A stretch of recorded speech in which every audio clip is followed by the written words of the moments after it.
warahmatullahi wabarakatuh.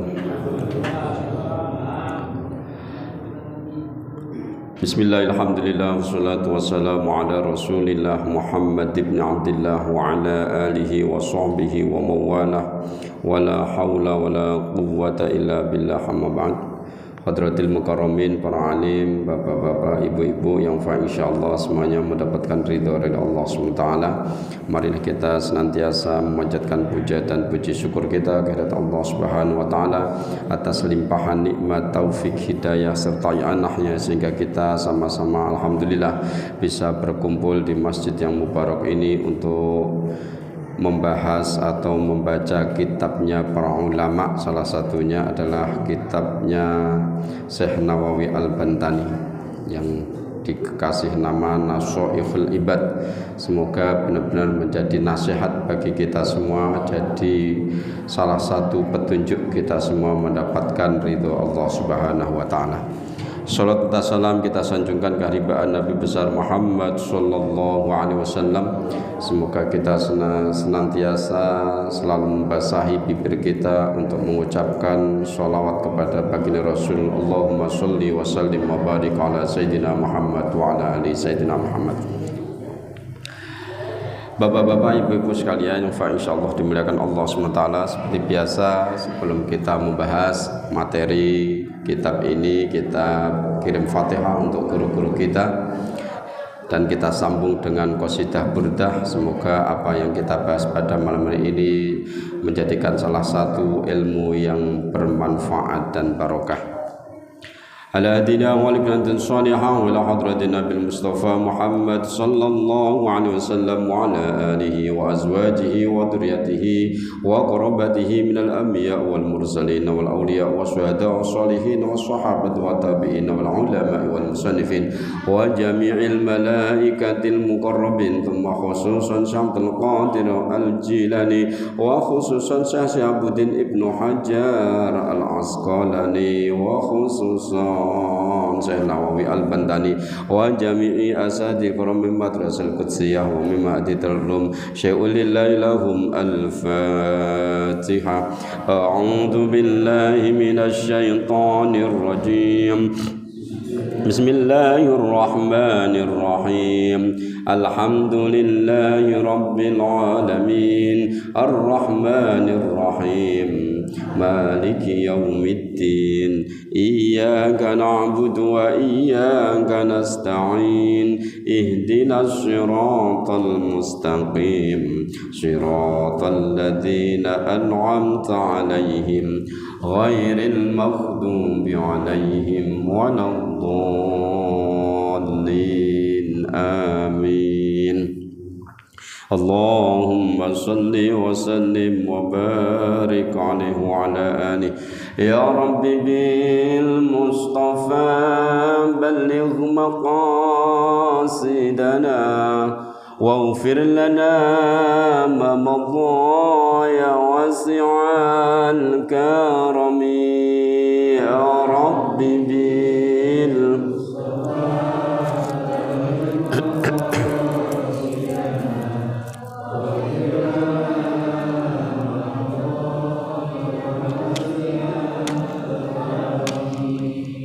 amin tazakkurin jiranun bizi salami mazat tata mu'ajjara min muqlatim bidami. Ya Rabbi bil balligh maqasidana waghfir lana ma madha ya wasi'al.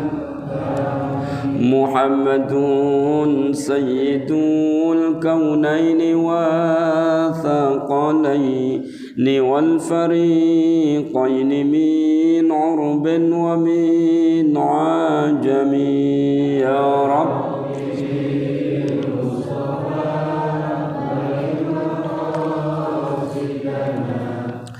waghfir lana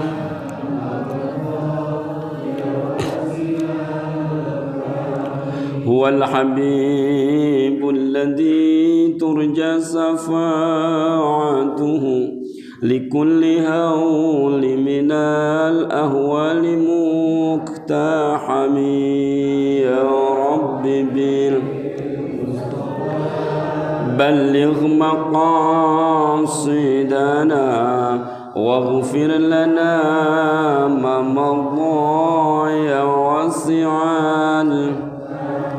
مولاي صل وسلم دائما أبدا على الحبيبك خير خلق كلهم يا رب بلغ مقاصدنا واغفر لنا ما مضى يا واسع الكرم اللهم صل وسلم وبارك عليه وعلى آله. قال المصنف رحمه الله تعالى ونفعنا به وبعلومه في دارين آمين يا رب العالمين. ومن كثر كلامه كثر سقطه. Ngulang sedikit kemarin.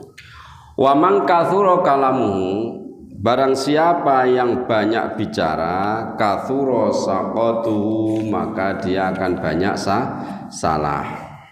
Orang kalau banyak ngomong, banyak ngoceh, banyak salah. Wa man kathura saqatuhu, barang siapa yang banyak salahnya, qalla hayauhu, maka sedikit sifat malunya. Orang kalau sering salah ngomong sudah biasa salah ngomong itu bukan berarti mau ngomong aja DB, bukan kepleset, itu bukan, memang ngomong salah ngelantur, sering bohong, sering janji palsu. Orang yang sering salah gini, salah dalam arti di sini bukan salah kepleset, bukan, tapi salah memang yang menjadikan dosa. Orang kalau sering salah maka sedikit sekali orang ini sifat hayaknya, sifat malunya. Udah biasa bohong, ya udah ketahuan bohongnya santai aja, santai. Qala ba'dul hukama man kasahul haya'u thaubahu lam yaron nasu aibahu. Barang siapa yang sifat malunya itu menjadi pakaian dia, sifat malunya itu jadi pakaian bagi seseorang, lam yaron nasu aibahu, maka orang lain tidak akan bisa melihat cacatnya. Malu biasanya mangane okeh di rumah, tapi ketika makan bareng-bareng mangane sidik kan tak ketahuan, padahal blotong. Umpama ini contoh sedikit aja, nggak ketahuan. Biasanya galak di rumah, tapi kalau di depan orang kumpul-kumpul kalem, orang nggak ngerti. Gitu.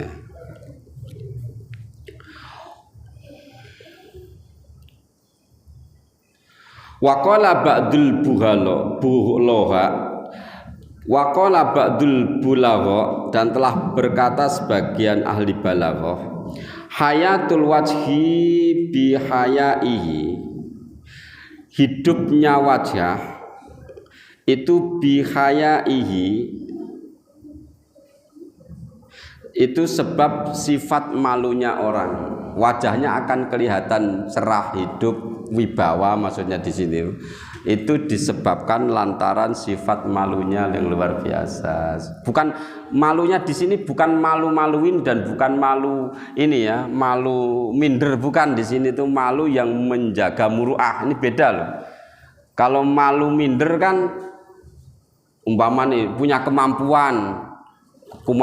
kemampuan disuruh MC nggak nggak mau, itu bukan malu namanya, itu minder. Beda dengan sifat kalau malu-maluin itu baru nggak iso sok iso, itu malah beda. Di sini di sifat malu itu maksudnya yang menjatuhkan martabat. Contohnya celemer, apa ya, celutak gitu, kayak gitu-gitu. Qala Shalih bin Abdul Quddus. Nah, ini kemarin sampai sini kata Mas Irwan kan. Mim bahri tawil, dari bahar tawil, ini syair. idza ma'ul wajhi qalla haya'uhu wala khaira fi wajhin idza qalla ma'uhu. Idza qalla ma'ul wajhi, ketika seseorang tadi sedikit dari air mukanya. Air muka itu apa maksudnya ya? Iya, kehidupan wajahnya itu berwibawa. Qalla haya'uhu, maka sedikit banget sifat malunya. Artinya gini, orang kalau sifat malunya dikit, orang duwe isin, itu wibawanya nggak ada, bahasanya gitu, lebih enaknya. Wala khaira fi wajhin idza qalla ma'uhu, orang itu la khaira, tidak ada kebaikan di mukanya, wibawanya nggak ada ketika air mukanya itu sedikit, ketika wibawanya juga nggak ada, nggak punya karisma. Wah, ranti karisma bas gitu. Jadi kadang ya di orang tua tapi diledekin bocah, orang tua tapi dicengengongin anak gitu loh, bukan anak kecil, anak remaja gitu. Udah orang tua jalan, harusnya anak muda-muda itu manggilnya Pak, Mas gitu kan, Pak D, Mbah, manggilnya nama gitu ya. Itu namanya ya itu kita harus ngaca kalau di reading apa ya salah kita ya. Kemungkinan kita tadi sifat haya kita dikit, kemungkinan gitu. Sampai anak kurang ajar manggil ke kita gitu.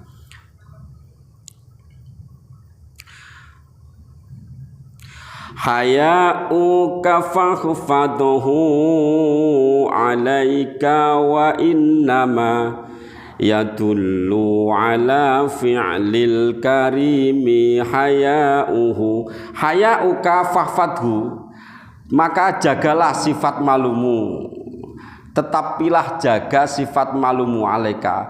Wa innama yadullu ala fi'lil karimi haya'uhu, orang yang punya sifat yang mulia itu kelihatan pekerjaan-pekerjaan mulianya. Artinya apa? Artinya kalau orang itu sifat malunya lebih tinggi, orang ngisin-ngisini, itu insya Allah dipandang orang itu kegiatannya, pekerjaannya, af'alnya itu af'al yang mulia, sering nolong orang, kalau ketemu orang senyum, enggak jual mahal, ringan tangan. Ringan tangan bukan ngeplaki wong orang, maksudnya ringan tangan itu kalau ada orang membutuhkan tuh entengan bantu, enggak usah disuruh, ada motor jatuh, kita bantuin ngangkat, enggak malah diliatin, diposting, terus dia viralkan, ini kasihan nih bapak-bapak jatuh nolongin kagak gitu. Nah, kan sekarang modelnya gitu. Wa man qalla haya'uhu qalla wara'uhu, barang siapa yang sifat malunya itu dikit, qalla wara'uhu, maka sifat wirainya, wirai itu bisa orang yang takut jatuh ke dalam dosa perkara subhat. Nah, bisa jaga betul. Ini nemu duit di jalan ini ada duit 5.000 nih, ambil enggak ya, yang umpama gitu. Nah, itu duit di jalan itu namanya subhat. Kalau kita ambil bisa jatuh ke haram, kalau kita tidak ambil mubadzir. 5.000 enggak mau tapi pas 100.000 mau. Gitu. Itu subhat. Wa wajtinabus syubuhati. Apa sih warok itu di sini? Yaitu orang yang bisa perkara atau orang yang bisa menjauhi sifat-sifat perkara yang subhat. Subhat itu meragukan antara halal dan haram. Contohnya apa? Kalau makanan nih, mohon maaf nih, yang jadi perselisihan para ulama itu apa namanya? Keong itu ada yang bilang halal, ada yang bilang haram. Tengah-tengah kayak gitu namanya subhat. Subhat itu enggak jelas halal haramnya. Itu namanya subhat. Jadi subhat itu halalnya belum jelas, haramnya juga belum jelas.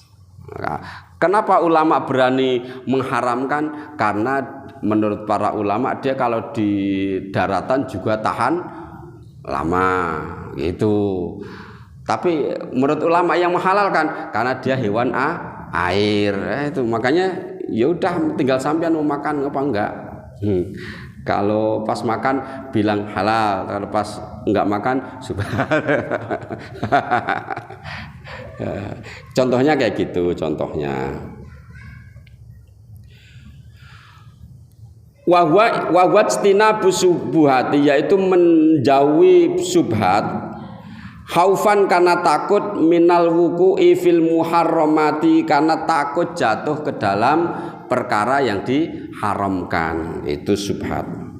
Wa man qala wara'uhu, barang siapa yang sedikit sifat wirainya, bisa jauhi sifat yang subhat sedikit banget, mata qalbuhu, maka hatinya akan mati. Hatinya mati, orang yang enggak bisa ninggalin perkara yang subhat. Falam yakbalil mawaidho, orang yang kayak gini, orang yang mati hatinya, orang ini kalau dikasih mauidho, kasih nasihat enggak nerima, kupingnya kesumbat, diajak ke masjid nyeramain. Ya, emang sholat di masjid doang gitu. Kadang gitu ada diajak ke masjid, sholat yuk ke masjid, emang sholat sahnya di masjid doang. Ya wis ora gelem, diajak baik ora gelem ya wis. Fa inna ab'adan nasi minallahi qalbun qasin, sesungguhnya orang yang jauh dari Allah, sejauh-jauhnya manusia dari Allah, itu qalbun, orang yang mempunyai hati, qasin, yang atos, yang keras. Orang mempunyai hati yang keras itu jauh dari Allah Subhanahu wa taala. Karena hatinya berpenyakit. Kalau diajak dinasihati, lebih nasihati dia daripada kita. Diajak kebaikan, nolak. Tapi kalau diajak keharaman, ayo. Wah. Ayo mabuk yuk, ayo tuku nendi, ngono, nantangin. Ya ke masjid yuk. Wah, aku belum bersih ya gitu. Kadang gitu diajak. Ya kalau kita mau ke masjid nunggu bersih, kapan bersihnya? Diajak sedekahan, belum ikhlas. Ya enggak sedekah sampai mati. Ikhlas kan susah. Ini. Nah, ini makalahnya, kalimat-kalimat ini adalah makalahnya Sayyidina Umar radhiyallahu an. Al-maqalatur rabi'atu, sampai sini ada yang dibahas? Kalau enggak kita lanjutin makalah selanjutnya. Ini nerusin yang kemarin. Ya, monggo.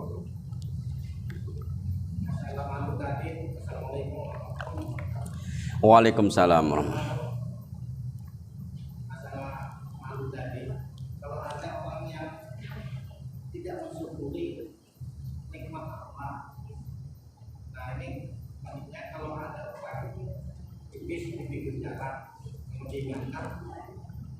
Lalu dilihat orang itu mengambil gitu, pipis di situ,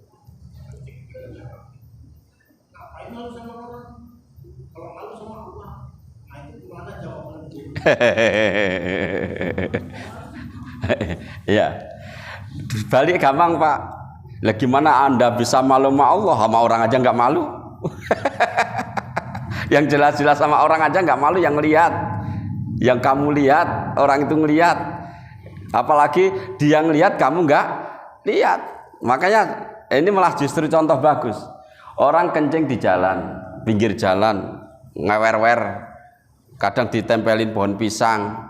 Ada orang cuek aja. Kira-kira saya mau nanya sama sampean ketemu di jalan ngargain nggak sama dia? Enggak. Itu makanya tadi hilang dia nur wajahnya itu. Hilang dia, orang jadi nggak mau menghargai lagi, malas. Umpamanya mohon maaf, saya lah, saya kencing di jalan, berdiri kencing itu. Orang ngelihat saya kencing di jalan, kayak besok ketemu, ya Ustadz gedabrul doang. Kira-kira gitu nggak Pak? Ngomongnya doang, kencing sembarangan gitu. Jangankan kencing gitu, mohon maaf aja. Saya kencing berdiri ketahuan bapak-bapak gitu ya. Itu aja sudah ngurangin nur wajah kita.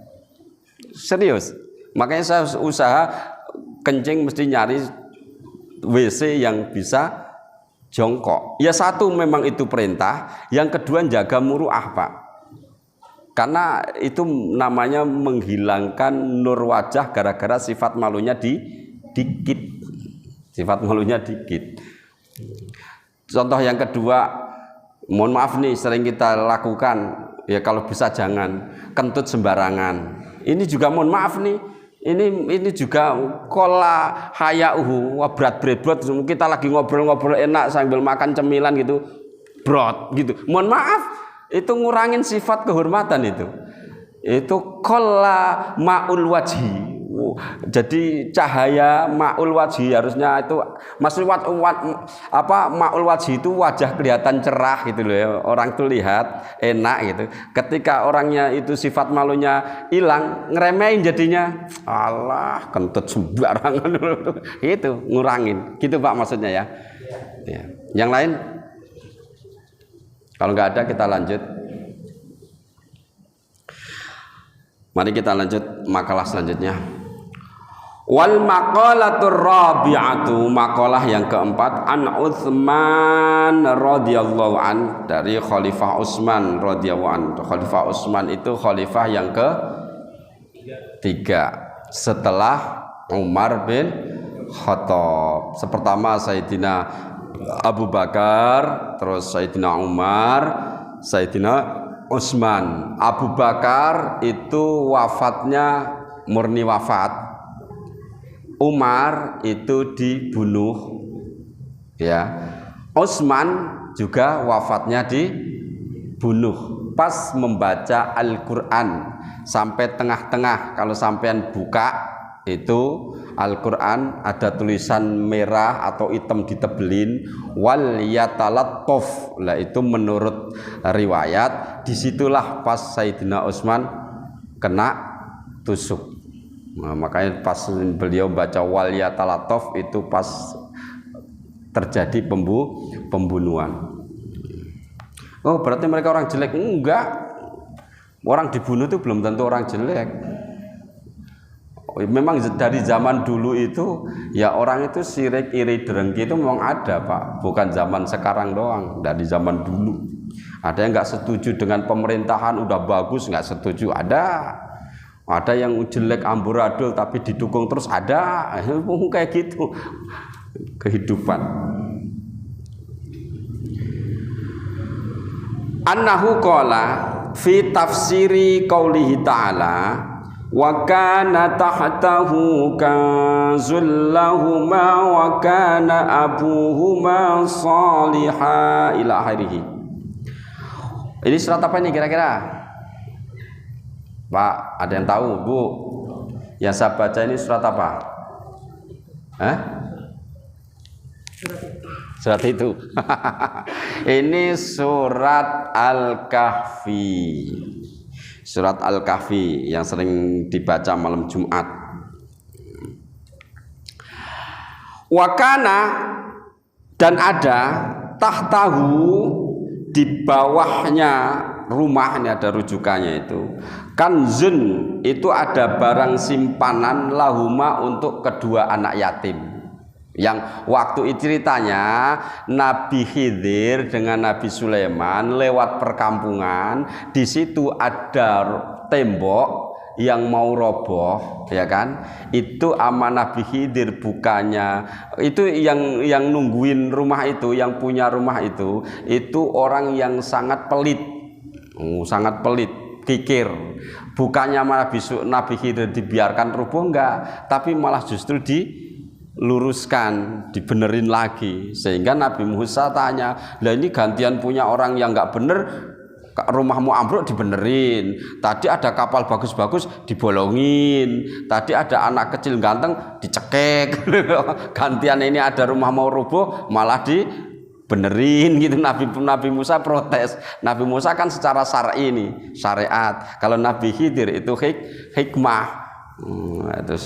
Itu cerita ini adalah di surat Al-Kahfi. Ayatimaini lahuma, itu mereka berdua di bawah rumah tadi, tembok tadi, jidar itu ada barang simpenan untuk lahuma, untuk kedua anak, yaitu anak yatim. Yatima ini yang dua-duanya itu anak yatim. Huma, mereka berdua, namanya ini biar tahu siapa sih dalam cerita Al-Kahfi itu nama anak tadi. Asrom wa Sorim, namanya Asrom dan Sorim. Namanya Asrom dan Sorim. Jadi ada anak yatim dua, itu ternyata namanya Asrom wa Sorim. Saya juga baru tahu. Wakana abuhuma, dan ada siapa abuhuma, bapaknya Asrom dan Sorim itu solihan, orang yang solih. Ismuhu, siapa nama bapaknya? Kasyih, namanya Kasyih, kasih sayang.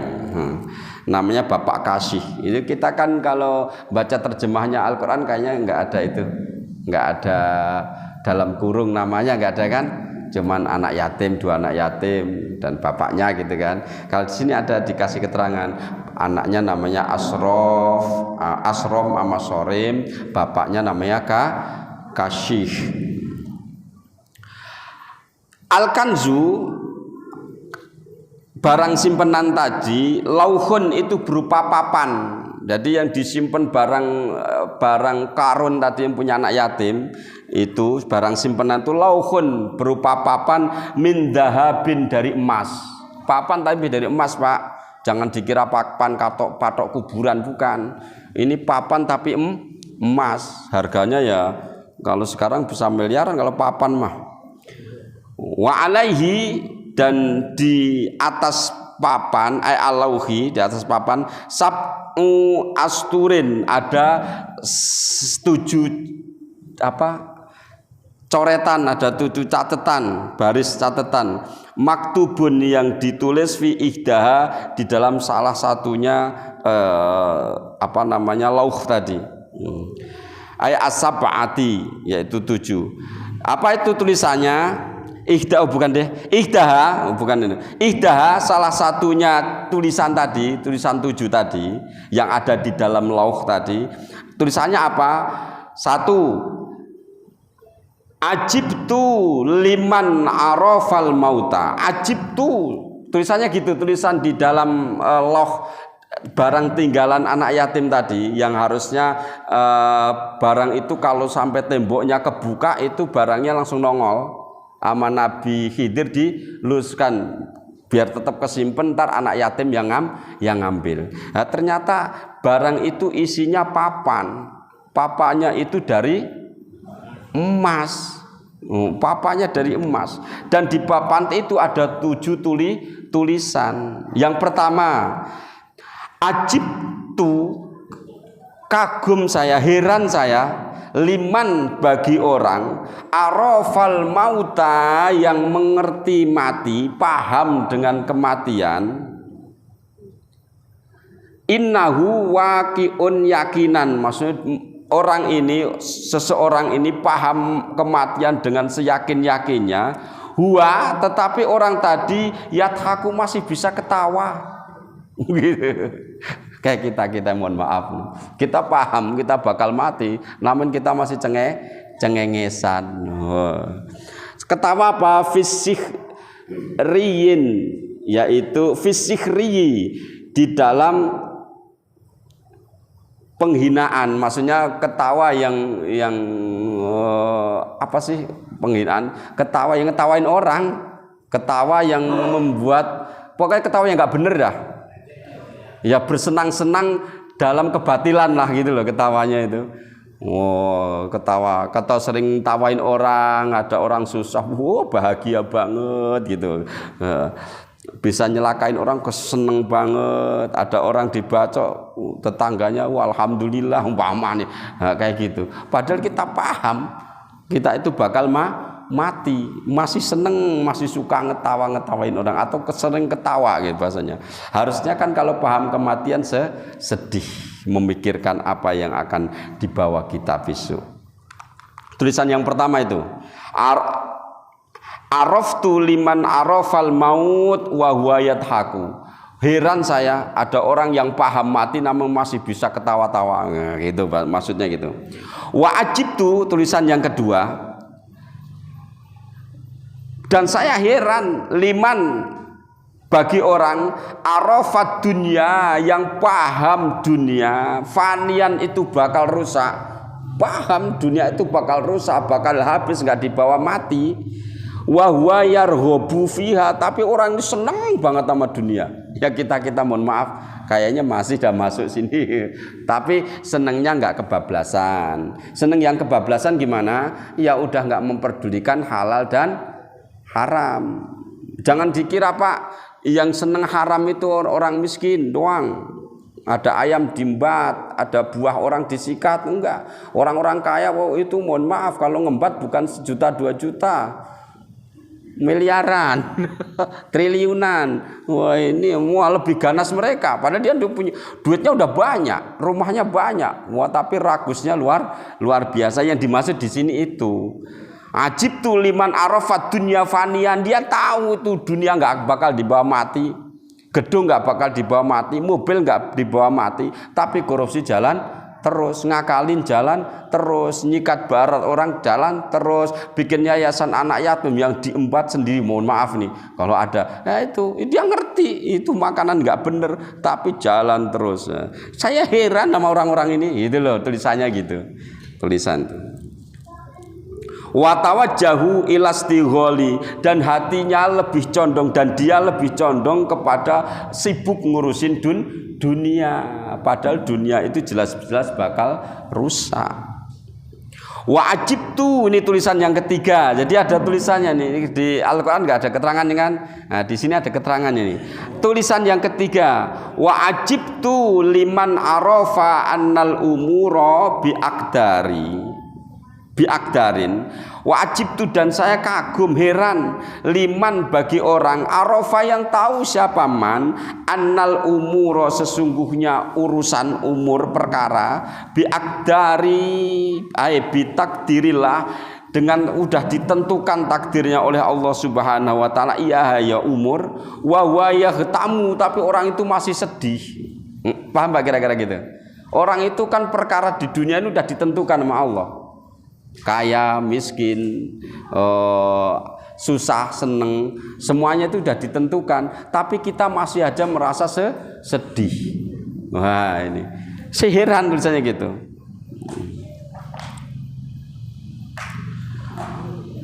Wa yahtamu lil fawati, tapi dia merasa susah sekali kalau sampai perkara tadi lepas. Maksudnya itu nggak bisa nanganin perkara tadi, padahal kita harusnya serahin kepada Allah. Udahlah, umpama nih punya anak nggak lulus kerja, nggak diterima gitu ya di perusahaan, atau kita sendiri narik kerja ngelamar kanan kiri umpama nggak diterima, itu mesti sedih nggak? Saya mau nanya, sedih nggak? Sedih.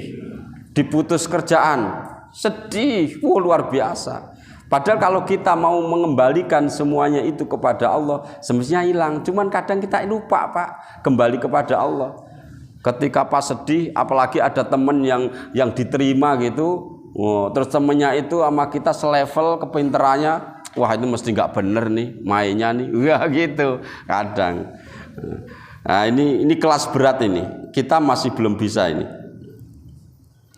Wa ajibtu liman arafal hisab, dan saya kagum heran liman bagi orang arafal hisab yang mengerti perhitungan amal bil munakosati, dengan adanya besok di ungkit-ungkit. Wa huwa yajma'u malan, tapi orang tadi masih seneng ngumpulin harta, besok itu bakal diungkit-ungkit tuh. Tapi orang itu seneng aja ngumpulin harta. Padahal paham dia, paham besok itu ketika mati ada namanya yaumul hisab, hari perhitungan amal. Tapi harta dikumpulin, nggak memperdulikan halal haram. Wah, ini saya kagum nih. Kagumnya itu kenapa tulisan ini kok ya ora wedi gitu loh, maksudnya kok nggak ada rasa takut bahwa hisab itu besok berat. Yang dulu pernah saya ceritakan tuh Pak, yang orang punya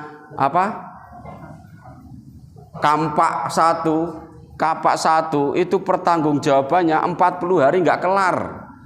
40 hari dunia itu nggak kelar dia. Padahal satu kapak, rumah nggak punya, apa-apa nggak punya, cuman punyanya satu kapak buat nyari kayu dijual. Makanya heran itu.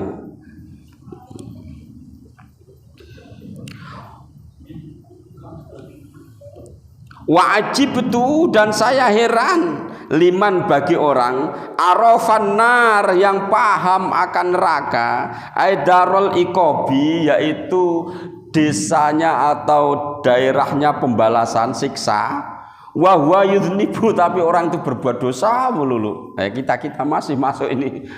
Kita tahu besok itu ada neraka, yang orang salah pasti dihukum kalau nggak dapat ampunan, tapi kita masih seneng aja berbuat dosa. Ai wal halu annahu yaf'alu bil itsmi, yaitu keadaannya orang tadi sering berbuat dosa. Kalau diterangin gini bilangnya Allah itu urusan akhirat. Itu mah cerita masa depan. Ada yang bilang gitu. Cerita akhirat itu cerita masa depan. Ada yang ngatain itu dongeng. Dongeng. Yalah itu dongeng. Ada yang bilang gini lagi, mohon maaf nih. Lah kan besok urusannya akhirat. Ini katakan di dunia gitu. Jadi malah ada yang ngomong masa gini. Lah kan bukannya besok gini Pak Ustadz, urusan akhirat kayak kita dilahirkan dari perut ibu, dunia baru. Ada gitu. Jadi kalau kita kan di alam kandungan kita nggak ngerti ngapain, terus dilahirkan kita nggak ngerti lagi, baru sekarang kita ngerti. Besok di akhirat kita lahir lagi. Ada yang bilang gitu. Ya sakarepmu lah. Ya segitu mau diapain? Sakarepmu. Wajib tuh liman arafal jannah. Habisin aja nih. Berapa menit lagi, Man? Wajib tuh, dan saya heran, liman bagi orang arafal jannah yang paham surga, ngerti surga. Darus thawabi itu desanya pahala atau tempatnya pahala. Yakinan dengan yakin, wa huwa yastarihu bidunya, tapi di dunia dia enak-enakan aja.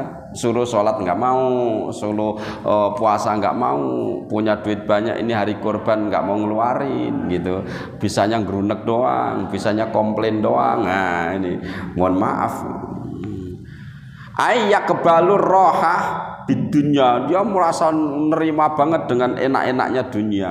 Wah ini artinya apa? Ya ketika kita paham surga, ya cari supaya kita bisa masuk surga. Kita paham neraka, ya jauhi. Kita paham surga dan neraka, ya bagaimana supaya kita bisa menikmati surga dan menjauhi neraka. Nah, ini kita susah. Kita ini masih susah. Tapi kita insya Allah bisa dengan lantaran kita sering ngaji. Kalau sering ngaji kan dicekokin terus tuh kuping. Hati kita kuping dicekokin masuk ke dalam hati. Paling tidaklah dosa-dosa besar bisa kita hindari. Yang kecil-kecil bisa kita kurangi. Harusnya los biasa, wah seneng maksiat kecil-kecil, tapi dengan sering ngaji udah ngurangi. Contohnya kita duduk gini aja sudah ngurangi berapa dosa.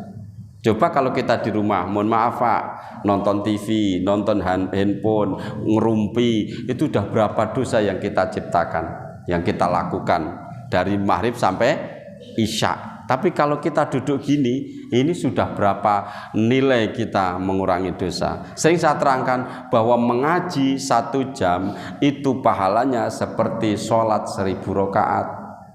Mengaji 1 jam itu sesaat, itu bisa diartikan 1 jam bisa sesaat, itu pahalanya seperti menengok 1000 orang sakit. Saya mau nanya, pernah kita nengokin 1000 orang sakit?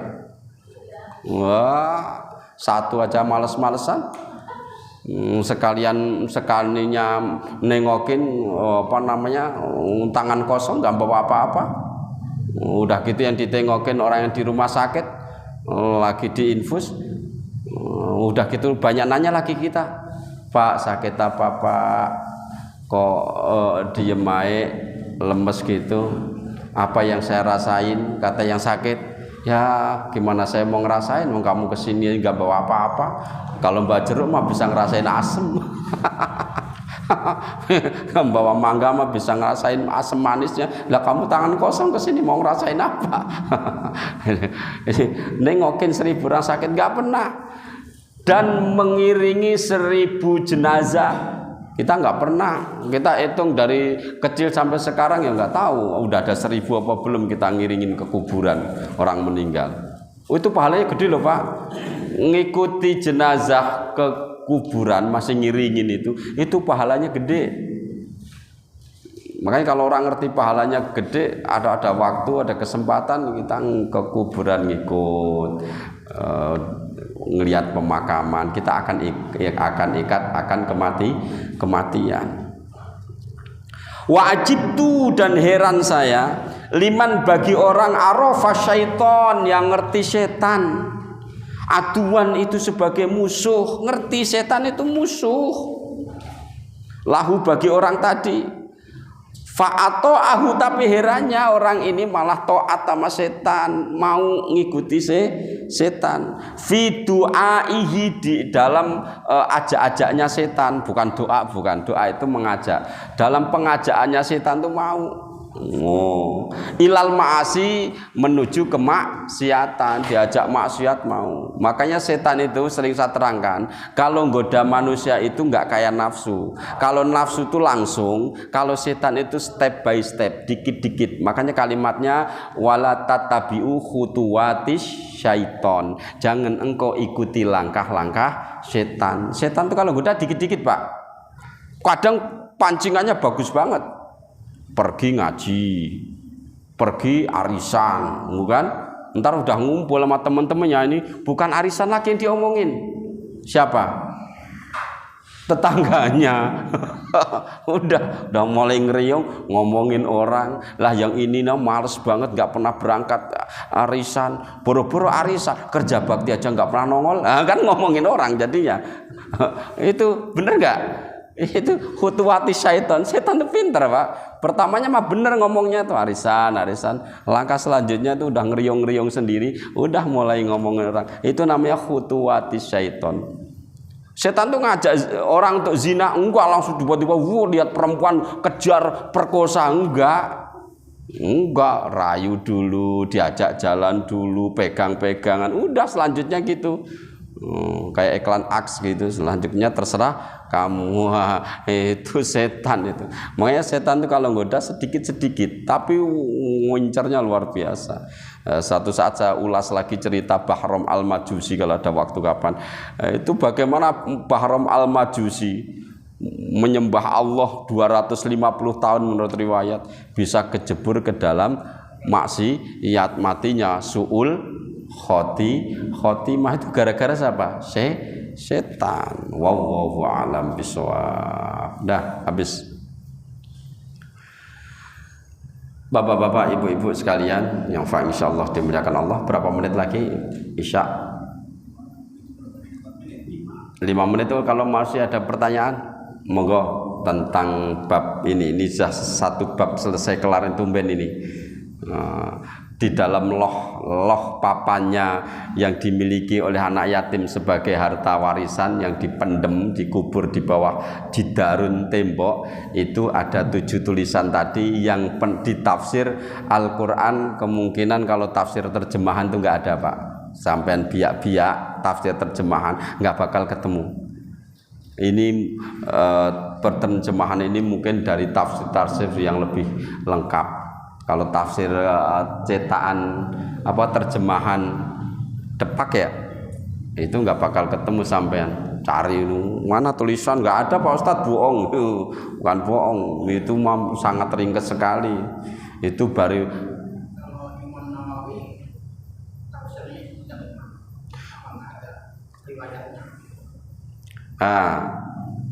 dari mana ini keterangannya? Syekh Nawawi Al-Bantani. Syekh Nawawi Al-Bantani ini menukil dari beberapa kitab. Dia kan orang alim, ahli hadis, ahli Quran. Makanya ini kalimatnya yang meriwayatkan ini siapa? Yang ngomong kayak gini ini Sayyidina Utsman. Sayyidina Utsman. Lah itu keterangannya tafsir di mana? Enggak dijelasin. Sayyidina Utsman kok bisa menjelaskan gitu dari mana gitu ya. Nah, terus dibahas di tafsir apa? Di sini enggak dijelaskan. Ini dijelaskan di tafsir apa ini? Nah, enggak ada. Makanya ilmu itu saling keterkaitan gitu. Antara ilmu satu dan ilmu yang lain itu ada saling hubungan. Kadang di tafsirnya sendiri enggak ada, tapi di keterangan hadis ada, di keterangan qaulus sahabah ada. Nah, itu kadang ini masuk ke tafsir Ibnu Katsir, kadang masuk tafsir Al-Marwazi kayak gitu Pak, masuk tafsir Jamal gitu. Jadi tafsir itu banyak sekali. Yang perlu kita buat terujukan kalau tafsir untuk pesantren-pesantren itu biasanya itu pertama tafsir Jalalain yang dulu pernah saya baca kalau subuh dulu.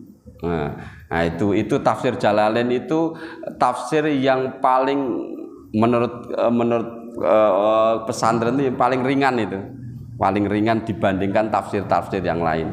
Kalau yang lain itu Ibnu Katsir itu berat Pak, satu ayat itu keterangannya sepanjang banget, satu ayat itu. Nah, itu dari mana dia ngeterangin? Ya sama, dia nukil dari hadis, dari qaulus sahabah, dari ulama-ulama terdahulu gitu, dinukil terus dirangkum, dibikin ini. Tapi orang yang ngarang-ngarang tafsir ini bukan orang sembarangan, enggak kelas-kelas ulama-ulama sekarang gitu. Mereka IQ-nya luar biasa. Kayak Imam Bukhari gitu ya. Imam Bukhari, kenapa hadisnya sahih? Dia sendiri Imam Bukhari itu saking cerdasnya apal kurang lebih 600.000 hadis. 600.000 hadis. 600.000, bukan 6.000, 6.000 dikit. 600.000 hadis. Untuk apalannya, Pak? Imam Bukhari itu madhabnya, kita runtut nih. Madhabnya Imam Bukhari itu bermadhab Syafi'i. Jadi Imam Bukhari itu bermadhab Imam Syafi'i. Nah, Imam Syafi'i punya murid, salah satunya adalah Imam Ahmad bin Hambal atau disebut Imam Hambali. Imam Hambali berapa apalannya? 1 juta hadis. Sampean Pak Rohim enggak ada. Wallahu a'lam bishawab. Demikianlah yang dapat saya sampaikan, semoga bermanfaat untuk kita semua. Dari keterangan-keterangan ini kalau salah itu murni dari kami pribadi, kalau ada benarnya dari ucapan kami itu dari Allah Subhanahu wa taala. Wabillahi taufiq wal hidayah. Wa minkum. Assalamualaikum warahmatullahi wabarakatuh.